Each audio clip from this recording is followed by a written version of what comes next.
Emmanuel Bloch, bonjour, Boker Tov. Boker Tov. Merci d'être avec nous ce matin sur studiocalita.com. Vous êtes ici en Israël dans le cadre d'un congrès, le congrès mondial des études juives, qui se tient actuellement à l'université hébraïque de Jérusalem, avec une palette impressionnante d'intervenants qui débattent de tous les sujets à l'ordre du jour dans le très vaste domaine des études juives. Alors, je voudrais que nous parlions ensemble. Je rappelle que vous êtes chercheur, spécialiste en philosophie juive, on peut le dire comme ça, que vous intervenez dans différents cercles. En particulier, on peut vous voir sur Academ. Et si vous voulez mentionner d'autres alors, ça suffit comme ça. Academ, c'est bien. Academ, c'est bien. Et actuellement, vous avez vécu en Israël, vous êtes actuellement à New York. Alors, d'abord, qu'est-ce qui se passe là-bas? Parce qu'on n'a pas véritablement eu l'impression d'une couverture médiatique impressionnante. Je parlais tout à l'heure d'une révélation, on va en parler, d'une information sur l'ouverture d'un cycle d'études sur le judaïsme séfarade. Mais qui vient à ce congrès? Alors, ceux qui viennent à ce congrès, c'est un peu tous les spécialistes des études juives dans le monde. Alors, les deux grands centres, c'est comme pour le judaïsme, il y a en Israël et aux États-Unis les deux grands centres d'études juives, mais il y a des gens qui viennent de France, des gens qui viennent d'Angleterre, d'Amérique du Sud. Tous les gens qui sont des gens qui étudient le judaïsme d'un point de vue universitaire se retrouvent ces jours-ci à l'université hébraïque, au campus de Harat Sophim, et c'est ça regroupe des... Alors, il y a un sujet central, il y a des... Ou même pas obligatoirement, on parle de tout? On parle vraiment de tout. Il y a 400 sessions différentes qui traitent de la Bible, qui traitent du Talmud, qui traitent de la loi juive, la halakha, qui traitent d'histoire, qui traitent de judaïsme d'Amérique du Sud, etc. On ne peut pas dire que l'on a mis le dagesh sur un point particulier, une préoccupation particulière au niveau des études juives? Il y a des congrès qui essaient d'avoir un thème dans d'autres endroits, à d'autres moments. Celui-là essaie d'être aussi global que possible, de représenter autant de choses que possible. Donc on parle de tout. Le problème, c'est que personne ne peut aller. Il y a simultanément quelque chose comme 17 ou 18 sessions. Donc chacun choisit les sujets qui l'intéressent. Les spécialistes du Moyen-Âge vont au sujet du Moyen-Âge. Les spécialistes de l'Antiquité vont au sujet de l'Antiquité. Mais dans l'idée, tout est à peu près couvert. Alors, je suppose que ce n'est pas la première fois que vous participez à ce type de congrès. Comment se portent les études juives aujourd'hui à travers le monde et en Israël en particulier? Alors, je pense qu'elles se portent vraiment bien. Il y a de plus en plus de gens qui s'intéressent au sujet. En Israël en particulier, je pense qu'il y a des développements qui sont extrêmement intéressants qu'on voit nulle part ailleurs. L'une des choses dont on parlait hier dans une des sessions où j'ai été, c'est qu'il y a en Israël quelque chose qui n'existe à peu près nulle part ailleurs. C'est un contact entre le monde universitaire, donc les gens qui sont à l'université qui étudient la Torah, et les gens qui sont à la yeshiva, les gens qui étudient le monde rabbinique. Et il y a une espèce de fluidité entre ces deux mondes, des gens, des rabbins, des fois des gens très orthodoxes, haredim, qui viennent prendre des cours qu'on retrouve dans les bibliothèques. C'est intéressant parce qu'on a le sentiment, quand on est ici, on a plutôt le sentiment justement d'une sorte de fracture entre le monde on va dire presque même de la halakha, de la Torah, des yeshivot et le monde des universités. Le monde haredi semble assez hostile au principe même d'étudier dans les universités. Historiquement parlant, vous avez complètement raison, Daniel, qu'il y a deux mondes différents qui ne se rencontrent pas. Personnellement, c'est toujours quelque chose que j'ai déploré parce que j'ai l'impression d'avoir un pied dans chaque monde. Israël, comme pour beaucoup de choses pour le judaïsme moderne, est en train de révolutionner tout ça. Vous allez aujourd'hui à la bibliothèque, à la Sifria Leumit à Givat Ram, vous trouvez énormément de chassidim, de gens avec des chapeaux noirs qui viennent étudier. On se parle. Finalement, on se retrouve entre gens qui aiment la Torah, qui aiment étudier, qui aiment la connaissance. On a une kippa comme ceci, un chapeau comme cela, ça n'a strictement rien à voir. Et il y a un enrichissement mutuel. J'espère que c'est un processus qui va continuer à prendre de l'ampleur, mais ça, c'est quelque chose, un phénomène nouveau qui se passe beaucoup ici, beaucoup en Israël, moins ailleurs. Alors, bien entendu, je suppose que aujourd'hui, avec les technologies modernes, avec les réseaux sociaux, la diffusion de la culture juive, de la halakha, de l'enseignement, de la Torah, de tous ces shiurim, des milliers, des dizaines de milliers de shiurim qui sont accessibles aujourd'hui à n'importe quel juif ou même non-juif. Tout cela a dû révolutionner d'une certaine manière le monde des études juives. Quel est l'impact de ces réseaux d'Internet sur les études juives? Est-ce que finalement, les études juives ne sortent pas affectées, on va dire, par Internet, parce que finalement, on a tendance à aller vers le superficiel plutôt que d'approfondir? Alors oui, j'imagine comme pour tout domaine de la vie de nos jours, les réseaux sociaux, Internet influencent beaucoup la réalité des études juives dans différents domaines. Il y a effectivement, comme pour beaucoup d'autres choses, d'un certain côté, une tendance à vouloir chercher ce qui présente bien, ce qui se vend bien, ce qui se propage sur Facebook. Et on sait que l'attention des gens, des fois, n'est pas toujours très longue. D'un autre côté, il y a énormément d'outils qu'on a aujourd'hui qui étaient inconcevables il y a encore quelques années. À peu près tous les livres qu'on peut imaginer sont disponibles sur Internet. Pas seulement la Torah, pas seulement le Talmud, mais des livres qui ont été écrits par un rabbin au XVIe siècle. Ils sont encore manuscrits, ils sont aujourd'hui scannés sur des sites internet comme Hebrew Books ou Otzer HaChochma, ou etc. Il y a des centaines de milliers de livres qu'on peut accéder. Vous n'avez pas besoin d'être à Jérusalem ou à New York. Vous pouvez être au fin fond du désert australien, avoir un accès à Internet et lire les livres d'un rabbin marocain ou polonais. Tout est accessible à n'importe quel endroit du monde et c'est quelque chose qui aurait été inimaginable il y a quelques années. Et les universitaires que vous avez rencontrés, que vous côtoyez, sont heureux de cet état de fait, ou alors ils sont un peu parfois gênés par cela? Il y a toujours ceux qui sont gênés. C'est un petit peu comme pour beaucoup de choses. Il y a des gens qui avaient des habitudes de travail anciennes où je pense que c'était un travail de mémorisation, un travail d'internalisation des données. Il y a encore besoin de ça. Aujourd'hui, on a besoin de gens qui soient capables de trouver des informations dans des grandes bases de données, des gens qui se débrouillent avec des moteurs de recherche pour trouver sur des sites Internet pour retrouver les références importantes. Donc, le monde des études juives est influencé. Bon, personnellement, je pense que c'est très positif ce qui se passe. Comme toujours, il y a des gens qui préfèrent le passé. Mais... Alors, au niveau universitaire, en particulier à l'Université hébraïque de Jérusalem, le phénomène est assez récurrent dans d'autres universités en Israël. L'intérêt pour ce que l'on appelle les Madai Harouach est en train de baisser sensiblement. Il y a des départements qui se ferment régulièrement.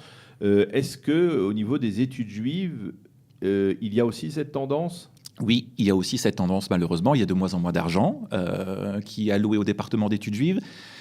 Il y a apparemment de moins en moins d'étudiants, et ça s'est passé dans les quelques années. J'ai quitté Israël pour New York il y a 5 ans. On me dit qu'il y a de moins en moins d'étudiants qui sont inscrits, que d'un autre côté, il y a des michlalot qui s'ouvrent, qui font concurrence à des prix inférieurs. Voilà, donc il y a de moins en moins de postes aussi pour les chercheurs. Donc c'est effectivement aussi quelque chose que l'on voit ici. Dans le même temps, il y a ce que je ressens quand je suis ici, que je me promène sur le campus, il y a cette espèce de bouillonnement d'idées, de fertilisation des gens. On n'a pas toujours beaucoup d'argent, mais il y a beaucoup d'idées, il y a beaucoup de discussions qui se passent. Je ressens beaucoup de passion quand je parle aux gens sur le campus. Alors, je disais tout à l'heure dans les titres de l'actualité, ça a été annoncé hier soir, l'Université hébraïque de Jérusalem a décidé d'ouvrir dans le cadre du département de Yadut Batzmanenu, c'est-à-dire l'étude de juifs contemporaine, un cursus très vaste avec différentes voies sur le judaïsme séfarade, le judaïsme oriental, et cela fait suite aux conclusions, aux recommandations de la commission Erez Bitton qui avait été nommée il y a quelques années et qui a publié il y a 1 an et demi ses conclusions visant justement à renforcer, à essayer de mieux comprendre l'histoire du judaïsme séfarade et sa contribution même à l'État d'Israël, à la société israélienne, on va dire, à l'ensemble de l'intellect en Israël. Est-ce que vous pensez que c'est quelque chose de bénéfique, d'important? Je pense que c'est vraiment extraordinaire. Il faut bien comprendre que d'un point de vue historique, les études juives se sont développées encore en Europe à partir de, disons, il y a 150 ans, et en Allemagne, en Europe de l'Est, il y a donc une espèce de biais de départ qui fait que le sujet se concentre plutôt sur le judaïsme ashkénaze. Voilà. Quand on s'est déplacé vers Israël et vers les États-Unis, cette espèce de biais d'angle mort ou passe au judaïsme sfarade a été conservé. Il reste énormément de choses à étudier, auxquelles très peu de gens se consacrent, sur les sages d'Afrique du Nord, sur leurs pensées, sur leurs écrits, sur la sociologie, toutes ces choses-là. Il y a des gens de très haute qualité qui s'y consacrent, mais de loin pas dans la même mesure que ce qu'il y aurait sur le judaïsme de Russie ou de Lituanie. C'est extrêmement positif qu'il y ait maintenant ces nouveaux programmes qui s'ouvrent. Alors, Emmanuel, je voudrais que peut-être on parle un peu plus de vous, de vos études, de vos recherches et de vos pôles d'intérêt aujourd'hui dans ce très vaste domaine des études juives. Alors, quel est-il ? J'ai un de mes professeurs qui m'a dit une fois en hébreu, qui m'a dit "Ata tamid choker et atzmecha", toute ta recherche tourne toujours autour de quelque chose qui te concerne. Je suis un juif d'origine allemande, je suis un avocat à la base, j'ai travaillé comme avocat avant de changer. Les deux grands domaines sur lesquels j'ai fait des recherches et publié, ce sont le judaïsme allemand du 19e siècle. Un judaïsme très intéressant parce que c'était au moment où les murs du ghetto se sont ouverts et les juifs se sont retrouvés pour la première fois citoyens de leur pays avec toutes sortes de questions qui se posaient à eux. Et je suis intéressé de voir comment l'orthodoxie en particulier a réagi à ça. Ça, c'est un des pôles de ma recherche. Les différents courants de l'orthodoxie, de Shimshon Raphaël Hirsch aux plus radicaux. Et voilà, exactement. Ça, c'était le panel auquel j'ai participé hier matin. Un autre aspect de ma recherche, c'est la loi juive. C'est la halakha, d'un point de vue universitaire, qu'on essaie de montrer. Il y a différentes manières d'étudier la halakha d'un point de vue universitaire. Il y a des historiens qui prennent les tchouvot, par exemple, les responsables, pour essayer de voir comment les gens vivaient. Parce qu'il y a énormément des tranches de vie de la société. On parle d'Espagne. Les responsables sont fonction d'un conditionnement social. Voilà, il y a une question qu'on pose au rabbin, une situation de vie donnée. Il m'a prêté ceci, il ne me l'a pas rendu. On arrive à percevoir comment les gens vivaient, les conditions de vie. Donc, à un moment donné, à un endroit donné, les historiens sont très friands de ce genre de sources-là. Moi, ce que je fais, c'est un peu l'inverse. C'est au lieu d'apprendre sur le monde extérieur, je prends des textes de loi et j'essaie d'apprendre à partir de ces textes ce qui se passe dans la tête de la personne qui les a écrites.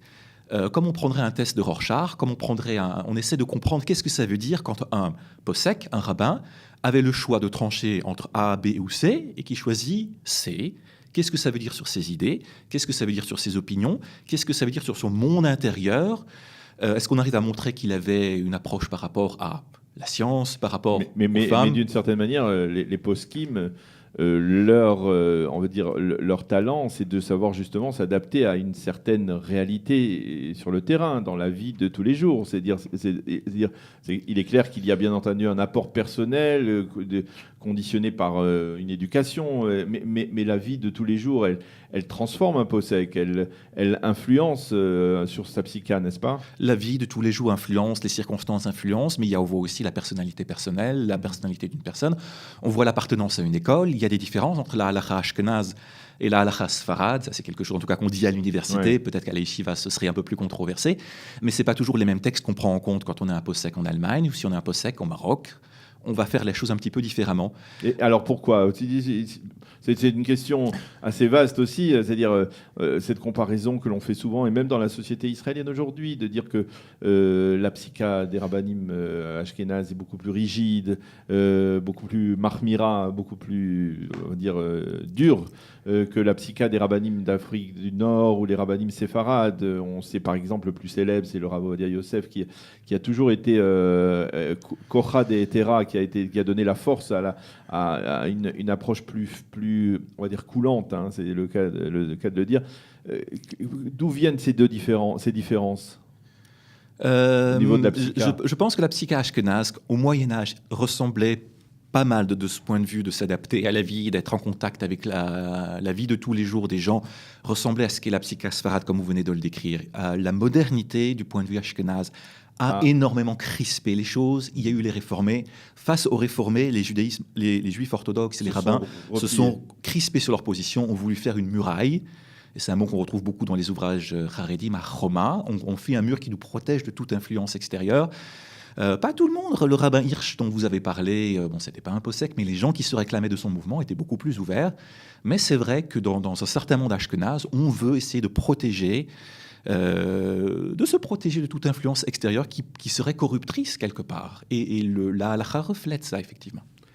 Eh bien, Emmanuel Bloch, merci d'avoir été avec nous ce matin pour nous avoir parlé de ce congrès qui, j'en suis sûr, est passionnant, ne serait-ce que par l'éventail donc, des sujets qui y sont traités et puis certainement la palette d'intervenants qui y participent. Merci d'avoir été avec nous ce matin sur studiocalita.com et bonne journée, bonne fin de congrès. Ce congrès qui se tient donc jusqu'à la fin de la semaine. Jusqu'à jeudi. Jusqu'à jeudi donc à Jérusalem, à l'Université hébraïque de Jérusalem. Il faudra chercher sur Facebook ou sur Internet pour connaître le programme. J'ai essayé de le faire, ce n'est pas évident, mais en tout cas, on vous invite à le faire. Et si vous le souhaitez, participer à ce congrès donc, qui se tient à Arad Sofim sur le Mont Scopus à l'Université hébraïque. Merci encore une fois d'avoir été avec nous ce matin sur studiocalita.com. Il est 8h26 sur Studio Calita. On marque une pause et on retrouve dans quelques instants Eliana Gurfinkel pour sa chronique Un jour notre histoire, qui, comme je le disais, est consacrée à Shai Agnon.